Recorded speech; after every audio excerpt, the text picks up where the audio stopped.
Thivanthi, what tips do you have, especially to manage time effectively when it comes to playing and vocal training? So I believe that rhythm music is innate in every single one of us. How do you get into an orchestra like that? Now, when you take vocal skills, it's a very important skill to have if it means you're professionally developing your voice or if you're doing an instrument. Just tell me, how important is vocal training for a musician and how does it complement the instrumental skills? You don't have to be the best singer in the world when you're an instrumentalist, but you do need a basic knowledge of vocal skills when you're an instrumentalist. So Thivanthi, what's the best way for a newcomer to start vocal trainings?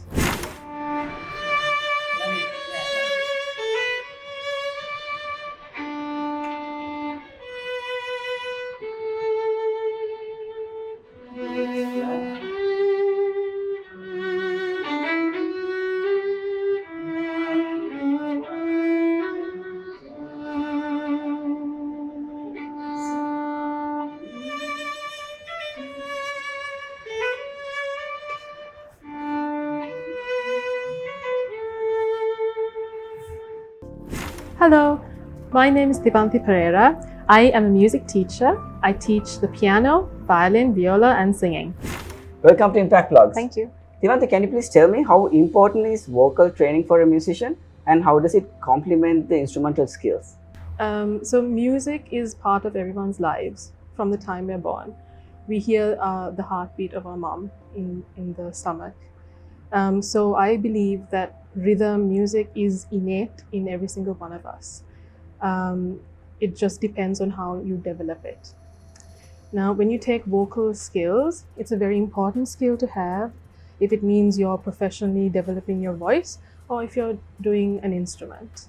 And when I talk about basic vocal skills, it's not only about being able to sing a song, it's about pitch, rhythm, pulse, posture, dynamics.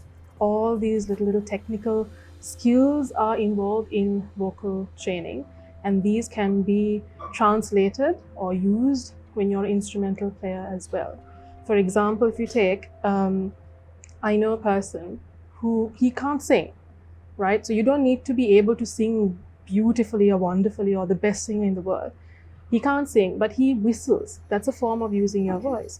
He whistles and he's able to translate that tune into his piano playing. Okay. So that's one way he uses his vocal skills, right? So you don't have to be the best singer in the world when you're an instrumentalist, but you do need a basic knowledge of vocal skills when you're an instrumentalist. So what are the first steps a beginner should take? So from a parental perspective, you need to make sure your child is able to hold the violin. My advice would be to start the violin when you're age 6 or above, because then you are able to, your motor skills are more developed, and you should be able to coordinate between playing on the violin, the strings, and playing the bow. The second thing is you need to find a suitable teacher. You obviously need to have a qualified teacher who maybe has a diploma or master's level in that instrument, in the violin. And then you need to consult with the teacher to find a proper size of violin for your child, because you have so many different sizes. The smallest could be from a 1/8 size to a full-size violin like my one. Then you need to be aware that there are so many brands of violins available out there in the market. Okay.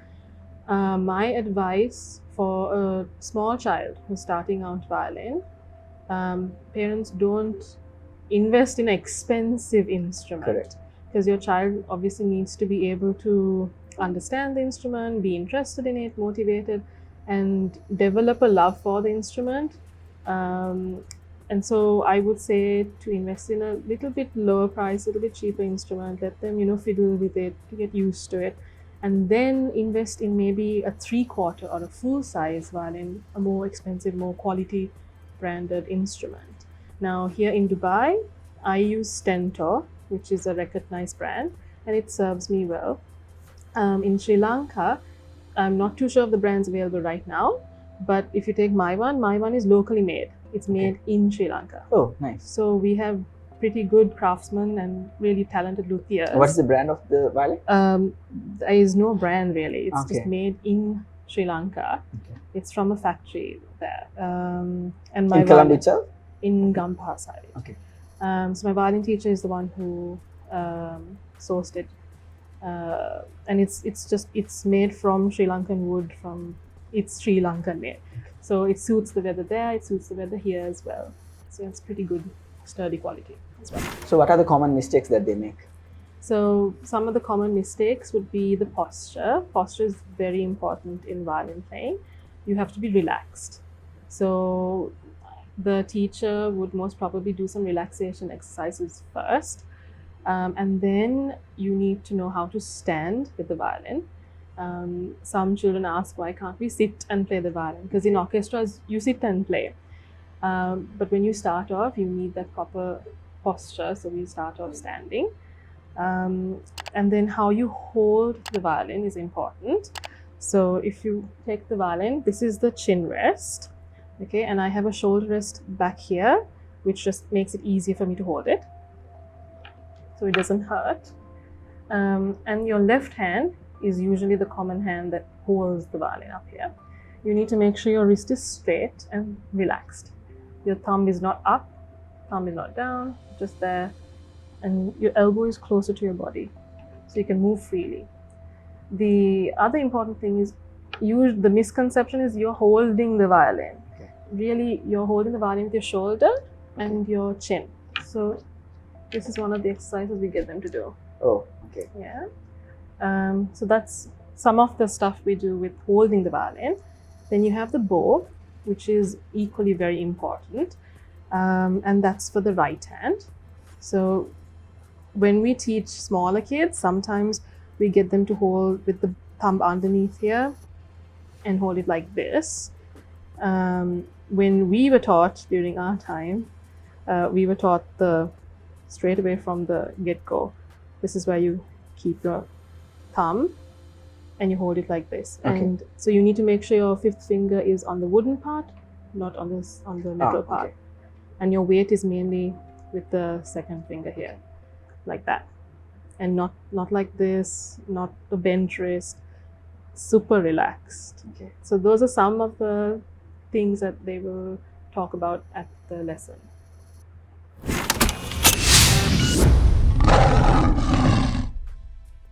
So Thivanthi, what's the best way for a newcomer to start vocal trainings? So just like how I said for the violin, you obviously need to follow those same guidelines. Obviously, I think requesting a trial lesson is good, even for any instrument really, because it's not only for the parent or the child, it's also good for the teacher, because it's a two-way thing. Correct. Right? So for a teacher, as a teacher, I would be looking at, are they able to hold a pitch? Are they able to do a basic rhythm? Can they do call and response? Like I would play a melody on the piano and can they sing it back to me? Little exercises like that. And then the parent should see, is my child compatible with the teacher? Because you can be the best teacher in the world, you can have all the accolades, but then if there's no connection, if there's no like mesh there between the student and the teacher, then there's no point, because you're not really learning anything. So that's, I think, very important to establish. And then when you are vocal training, it's a lot more than just singing a song, like I said before. You have posture, so standing straight but relaxed shoulders, because you are the instrument. You don't have a physical thing to touch. It's inside, right? So your whole being is your instrument. So you have breathing techniques that we do, breath control.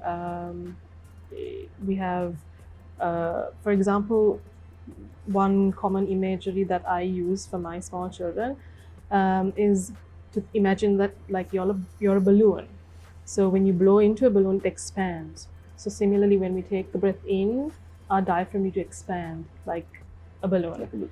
Or when you're exhaling, it goes down. Because usually, when we are born as babies, we breathe perfectly, relaxed breathing. But as we grow older, we don't really pay attention to our breathing. So it becomes very tensed. right? We're not paying any attention. But when you're singing, you have to go back to your basic breathing. It's completely different, and some don't realize it until they start vocal training. So those are some of the things. Posture is important, like I said. Breathing and scales, those are some of the first things that we would do. How long does it take to train someone, roughly? It really depends. It depends on the voice, the person, how much you practice. Obviously, you have to practice, right? Because if you take singing, like I said, you're the instrument, so you need to take good care of yourself. You need to be healthy, to eat healthy, sleep at a proper time, practice, right? It's like doing a sport, right? You need to train your muscles, Correct. right? So it's the same thing. You need to practice for however many hours it is. You need to practice and maintain your instrument in order to, deliver well.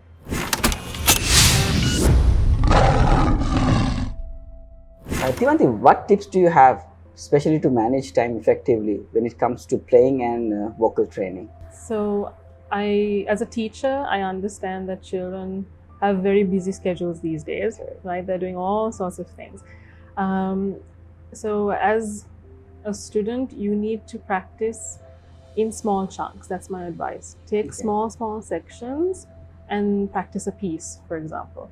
Don't try to play the whole piece at once because it could be overwhelming, right? There's no point going from A to Z just, like running a train. It needs to go in levels, right? You need to understand what you're doing.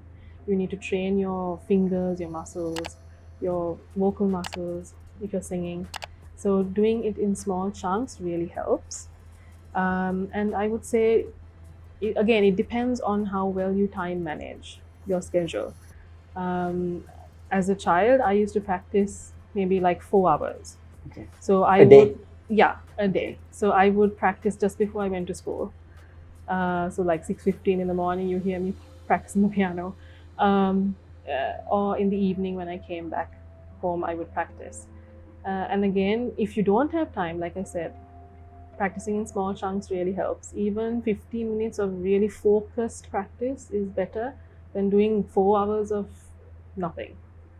What do you think about the exposure an orchestral performer has in UAE and in Sri Lanka? When I was in Sri Lanka, there was a good exposure for classical Western music, orchestral playing. Okay. It has developed quite a bit.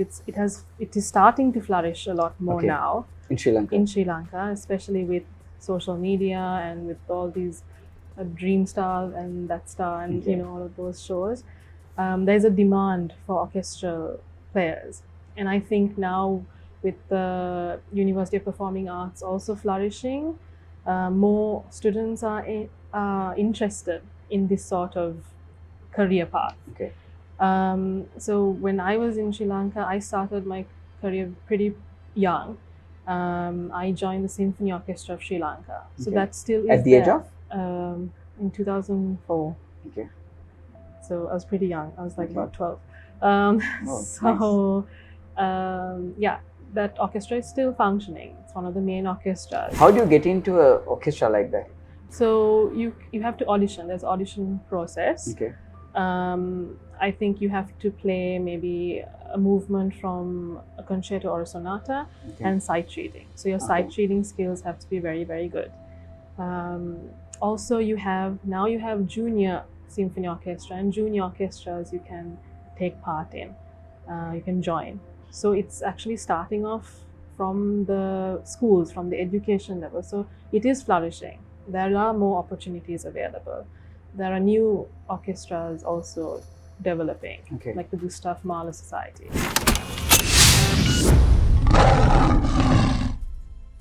Do they get paid when they perform in these orchestras? Yes, you do get paid a certain amount. Okay. Unfortunately, it's not enough to sustain as the sole career, like in other countries. But it's something, it's a good outlet for us. If you compare that with the UAE market? UAE has a good market. You have to just put yourself out there, especially in UAE. Everything, social media, how you present yourself, build your own portfolio. If you put yourself out there, you have lots of opportunities available. How do you make your portfolio? That's one thing that, especially if you're a if you're someone who plays an instrument, Yeah.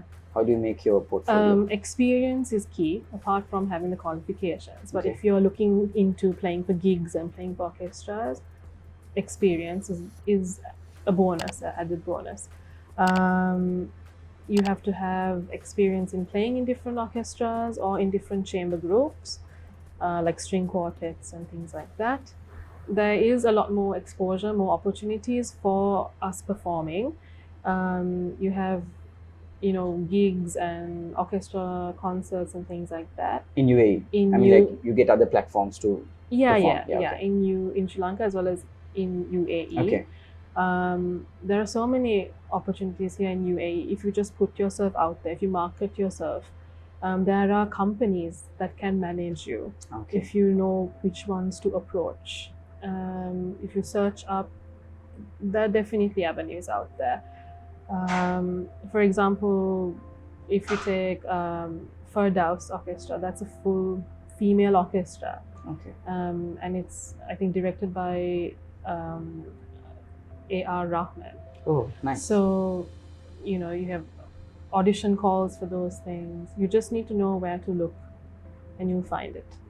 And the pay is good compared to Sri Lanka, because you can't solely survive on an orchestral job in Sri Lanka. But here you can? You can. Yes, you can. There are opportunities to do that if you market yourself well.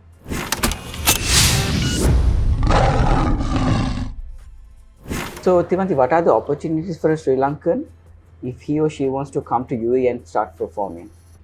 My advice would be to check with hotels. Playing in the lobbies and things like that is a good start to put yourself out there. Once you settle and you are familiar with how things work, then you can approach management companies, event companies, and see there is definitely a market for it here in Dubai for instrumental players. So, Thivanthi, what are the opportunities a Sri Lankan musician has in UAE? There are lots of opportunities. It depends on what path you want to take. If it's education, then you have to have the proper qualifications to be a teacher here. Okay. And that also, again, you can go in two paths. You could be a music teacher in schools, or you could be a private music teacher here, or work for an institute. Then you have the performance part, where you can market yourself as a performer at gigs. You can do like weddings and things like that. So at hotels, hotel gigs are common. Or just market yourself to a management company and they will source you out to different avenues where you can join orchestras and things like that. So, Thivanthi, what are the basic qualifications you need to become a music teacher in UAE? So if you want to be a music teacher in a school, it's very important that you have your PGCE from accredited university. A PGCE is a postgraduate certificate in education, or a master's level certificate of education, or from a particular instrument. Okay. And if you want to teach in an institute, you should have at least your diplomas completed, like your LTCL, LRSM, from accredited well-known music colleges like Trinity College London. Okay. Or the Royal Schools of Music. And having these qualifications and also the experience that I have helped me secure a job as an upper strings vocal and piano specialist in a very prominent leading institute here in UAE called Center for Musical Arts. Thivanthi, you have been teaching music for more than 12 years now. Who has influenced you to get to this stage? The biggest influences have been my teachers, both musically as well as from school. They have been my greatest supporters as well. I learnt music at a very early age because I come from a musical background. My first teacher was my uncle, Hashim Akalanda. And then I learned piano under Mrs. Thivanthi and Mrs. Prema Ratnayaka. And then it was Mrs. Thivanthi who advised that I do a second instrument. And then I went on to learn violin under Mr. Ananda Dabare. And once I won a competition in school for singing is when I started vocal training. I was about 13 years old. And I learned under Mrs. Naomi Gunaratna. So apart from my musical teachers being the greatest supporters and helpers in my career, my school teachers have been supportive as well. My principal, Mrs. Nirmali Vikramasinghe, was a very great supporter, as well as Ms. Sureka. She was very supportive as well. I think above all of them, my parents have definitely been the biggest supporters.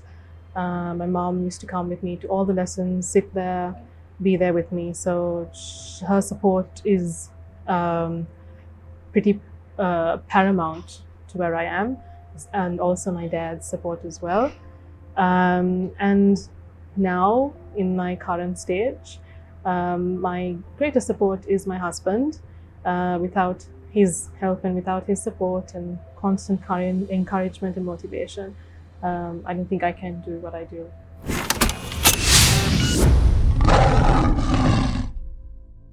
Thivanthi, what is the best piece of advice you can give for someone who wants to start learning music and someone who's already into music, which will have an impact in their lives? So again, from a parental perspective, music needs to be enjoyable first and foremost, right? Try and identify if you want your child to be a musical child versus a child musician. There's a distinct difference between the two. A musical child is appreciation of music, knowing how to play the piano, violin, any instrument, have fun with it, can perform at any place. A child musician is more serious. You're thinking about a career, a path. So if you can identify that, you bring more joy into the learning, and your child becomes more passionate about what they're doing. The other thing is, as you grow older, maintain that passion, maintain that motivation, stick to your practice, your goals.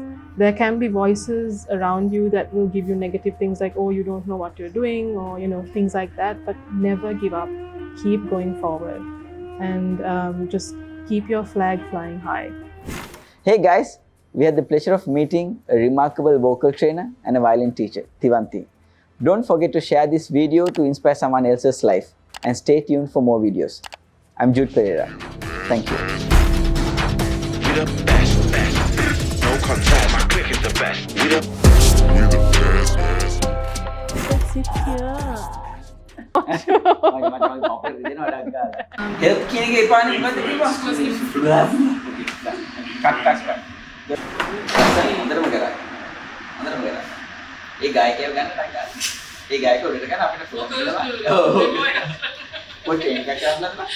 මචං project එකක් වගේ මේක. ඈ? Case study එකක් කළා වගේ. දැක්කම මට බය හිතෙන ප්‍රශ්න අහන්න. ඉතින් ඒ වෙලාවේ සේව් කරගන්න ඕනේ. දැන් ඉවරයි පොයින්ට් වාලයි. අර නෝට්ස් එක ගියොත් එහෙම.